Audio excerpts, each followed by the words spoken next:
I hate it when people say, oh, but traveling is so expensive, you're so lucky to be able to do that. And the next weekend, I see them spending 5,000 rupees on a single club party and going to Starbucks thrice a week.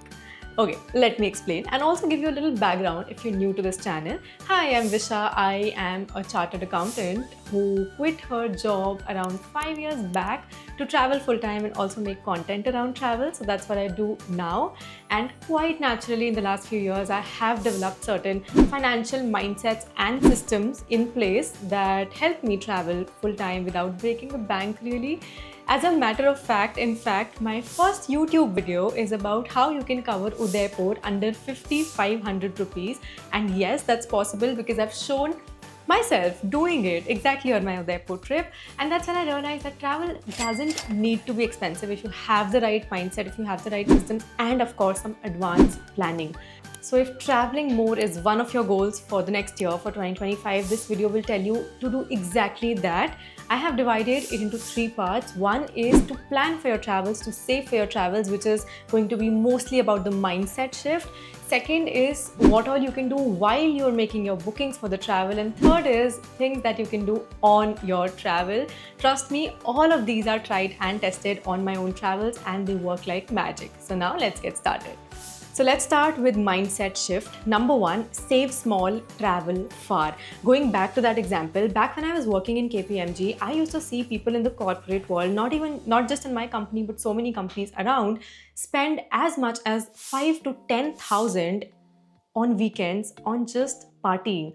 Now that amount was just bizarre to me because I have never been a party person, so that's not something that I would spend the money on. I used to do this math that if you calculate all this amount, maybe invest, or even if you don't invest, if you still calculate all this amount, the kind of amount that it adds up to after 1 year, it can give you so many domestic trips or even international trips for that matter. With that kind of amount, you can be in Thailand for a month, you can be in Turkey for 10 days. So it's all about opportunity cost. Please know that if you're spending an amount on one leisurely activity, it decreases your capacity to spend that amount on another leisurely activity. So I remember that I started working when I was just 18 years old, and even though the stipend amount was very less, as it is in CA articleship as you call it, but I used to try to save as much as possible for things that I truly feel are investment into your future, which for me have always been travel, trying new food or experiences, and books. So every time I would see opportunities in all of these 3 categories, I would happily spend my money. Otherwise, I would just save it to do any of these things in the future. And that is how I was able to build up a fund that later, at the age of 23, helped me to quit my job and travel and be stress-free for the initial few months or even years when I was not earning through my second career path. So yes, the point here is what you can do is that if travel really is your goal for next year, start a travel fund. You don't have to start with a very big amount. Start small, maybe say 5 to 7% of your salary can go, or your monthly revenue can go towards that fund. You can invest it into a low risk, small term investment, which you can withdraw whenever you feel that you have scheduled that travel. So do that, start a separate fund just for traveling, and do that before you spend on other leisurely activities that you would give less priority than travel. Maybe you can ditch that bag purchase if that gives you a round trip ticket to, say, any dream destination. And if you want a very basic system to calculate it, just see, for example, you want to travel to 2 countries next year. Every trip will cost you, example, 2 lakh rupees. So if 4 lakh is what you need for travel, see, calculate it, divided it by 12, and you will get a rough estimate as to how much you can save for exactly that per month to be able to get that trip after a period of 12 months. Now, if it's not 12 months, you can do the calculation for 3, 6 months, however it suits you. But just do that, and you will be amazed to see that once you realize the concept of opportunity cost, you are able to really save up, and travel doesn't seem that expensive after all. Second mindset shift is to have a 30-day waiting period in place. Now, what I mean is, I'll tell you with an example from my own life. So recently, I had this kida in me that I want an iPad, and also I wanted a Dyson Airwrap. Now both of these things are very expensive, but I have this rule that, you know, every time I want to make an impulse expensive purchase, I will not make it right away. I will do my research and then I will give myself 30 days. After those 30 days, a lot happens and you end up realizing, okay, maybe your money could be spent somewhere else, or maybe you don't need the product at all. So no, I don't have a Dyson Airwrap. I don't have an iPad right now because when I gave myself those 30 days, I realized that I really don't need both of those things. So it's really about what you need. And especially in this hyper connected world of social media, it's so easy to feel that impulse that, okay, maybe purchasing this would give us some sort of temporary happiness. But trust me, when you give yourself that waiting period, things cool down and you end up realizing you might not even need that. The final but the most important point for a mindset shift is status versus wealth game. Now it breaks my heart to see people playing the wrong game, which is the status game. We were talking about social media, and in this world where lives of people are so online and visible, not the lives, actually the highlights of people's lives is so visible, that it's very natural for a few people to feel that, okay, maybe we should get that flashy car or get that house upgrade, buy a new house. Things that you essentially see, things that you can see and compare with other people. But the sad part is that if you're playing the status game, you're never really going to win because somebody else will always have a better car or a better house. Instead, I remind myself of this a lot of times, which goes like, wealth is not what you see, but what you don't see. The money that's lying in your bank account, the money that's lying in the investments in mutual funds, stocks, silver, gold, whatever, the money that you're spending to upgrade your skills, or the money that you're spending on your business, investing in your business to grow that. Now, that to me is real wealth, and that is not visible to people. So it's very easy to fall in the trap of social media and feel like, okay, maybe we should do something show offy, and it's very natural. It's a very natural human instinct, but it's good to remind yourself of, no, we have to play the wealth game, not the status game. So yes, it's good to remind yourself that you're playing the right game, because genuinely real wealth is something that helps you sleep at night peacefully, and eventually maybe someday will give you the freedom to live the life absolutely on your own terms. Maybe it'll give you financial freedom at an age that you desire it in. And now we come to the tips and tricks part of the video. So first I will share things that you can do or keep in mind while making your bookings before you actually start to travel. Number one is to opt for homestays or hostels over expensive hotels. See, hotels almost everywhere are similar. They might be expensive, they might have the same facilities, but the homestays, that's where you'll actually really see the vibe or the culture of a place. I remember staying in homestays at so many different countries and even cities within India. Like, on top of my mind is this homestay where I stayed in Run of Kutch. I chose that over the tent city, and the entire experience was just so wholesome. I remember staying with the local in Bali. I remember doing that in a lot of countries, and just trust me that once you start doing it, there is no going back, and the entire experience just becomes so much more wholesome. And the best part, you end up saving money too, because these stays are generally less expensive than hotels. So you can look at sites like Airbnb.com for these, and some homestays are also actually listed on Booking.com. Second, look for alternate airports close to your destination. For example, if you want to go to Dubai, also look at the flight prices till Abu Dhabi. These two airports are so close to each other, and so many times the flights to Abu Dhabi is much cheaper. So do that every time you travel for all the destinations. Just look at airports nearby that destination and check flights for all of them.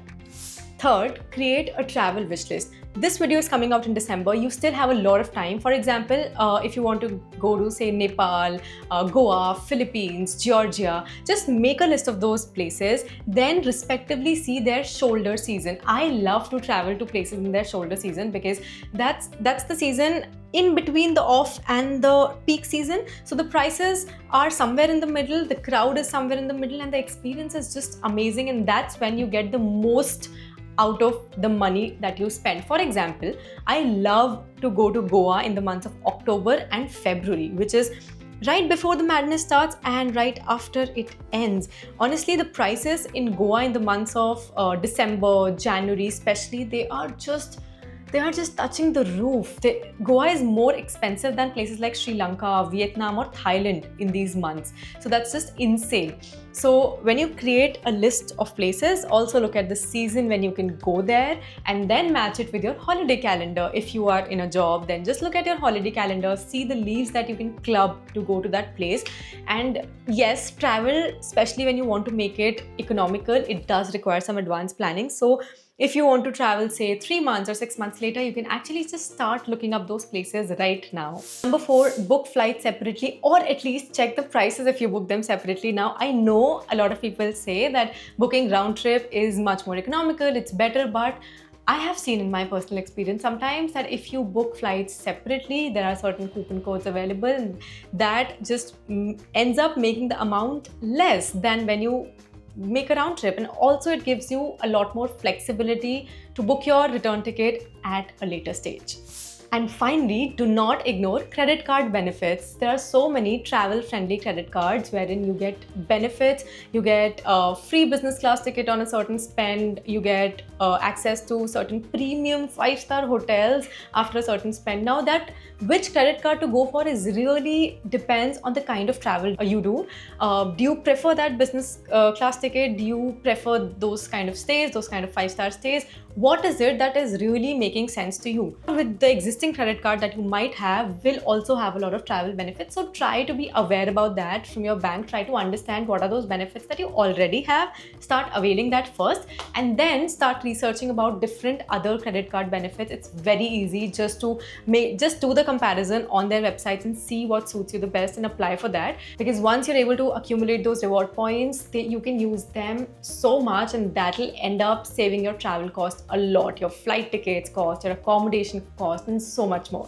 And now comes the most exciting part, which is about things that you can keep in mind while traveling that can make a huge difference. Number 1 is about currency exchange. So if you're going to a country which is a very, very popular destination for Indians like Thailand, you can get your INR converted to Thailand baht, which is the local currency of Thailand, right here from India itself, and you can spend Thai baht. Now, a lot of places in Thailand are actually cash heavy, so it would be very, very handy to do that. So don't go for the route of getting your INR to USD and then US dollars to Thai baht, because that will result in double conversion. So that makes no sense for a country which is a popular destination for India. Apart from that, always carry a forex card. These tips are mostly for international travels because that's where we end up spending more money relatively. So if you're traveling international, always carry a forex card with you, because when it may seem like 1.5 or 3 or whatever percentage is the markup fee in your bank. It may seem like a small amount for one transaction, but when it adds up in the entire week or 10 days, it is such a big amount. You can save thousands of rupees just by having a forex card. Zero markup fees hogi, and there are so many cards. It's just so easy to apply. There's Neo, there's Scapia, there's Fi. There's so many forex cards available. So go for a forex card and do not unnecessarily pay that forex markup fee. Number 2, go for a local SIM. Now, if that's a liberty that you have, that it's okay for your Indian number to be deactivated for some time and to have a local SIM, it will always be cheaper and even better connection-wise, network-wise, as compared to international roaming. International roaming will always be more expensive, actually very, very expensive compared to a local SIM in most cases, even if you get the local SIM from the airport itself. Number 3, do not ignore any tax benefits, any VAT refunds that you can claim on all the shopping that you did. Like I remember in Thailand, I had bought a camera worth 48,000 rupees, I think, and I ended up saving 3,000 rupees just by filling up a simple form and going while I was coming back to India, just by claiming that on a VAT refund counter. It's not a big hassle, it does not take a lot of time. You just have to fill up a form and you have to make sure that you have the invoice with you, the product with you, a couple of things, but do that. And whichever, it's not just for Thailand, obviously, wherever you are going, make sure you do that. Make sure you get your refunds, your tax refunds. Again, that also ends up, saving some money on your travels. And finally, don't ignore public transportation. They are so nice. Like I remember in Europe, in Singapore, Malaysia, anywhere in fact I have visited, I've mostly seen that the public transportation, be it the buses, be it the trains, they are so convenient. I know it'll be a little bit of a learning curve to understand how to navigate it in the beginning when you get that card and all, just like it is in the Delhi metro. But once you're in it, you know how convenient that is, and it ends up saving so much. So don't think that public transport is going to be a hassle. You would rather take a cab everywhere. Of course, opt for walking as much as possible in places like Europe. We do that always when we're in Europe. We go for walking tours and all. But when you have to travel, opt for public transportation.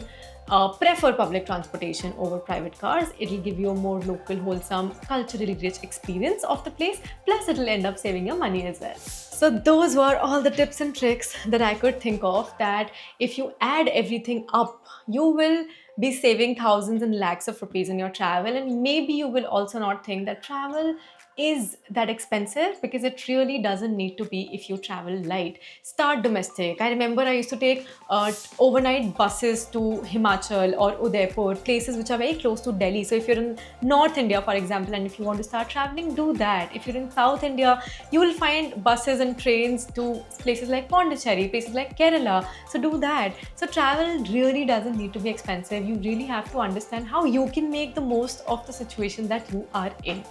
And yeah, I hope that by this video it seems travel seems more achievable, travel seems more affordable, and I am going to be more regular on YouTube going forward. So please like this video, subscribe to this channel. That's a big boost for me and motivation to keep making videos as well. And yeah, I will see you in the next video. I hope you enjoyed watching it. And if you have any tips on how to save while traveling that I may have missed out, please drop them in the comments. Let's help each other. Okay, I'll see you in the next one. Bye.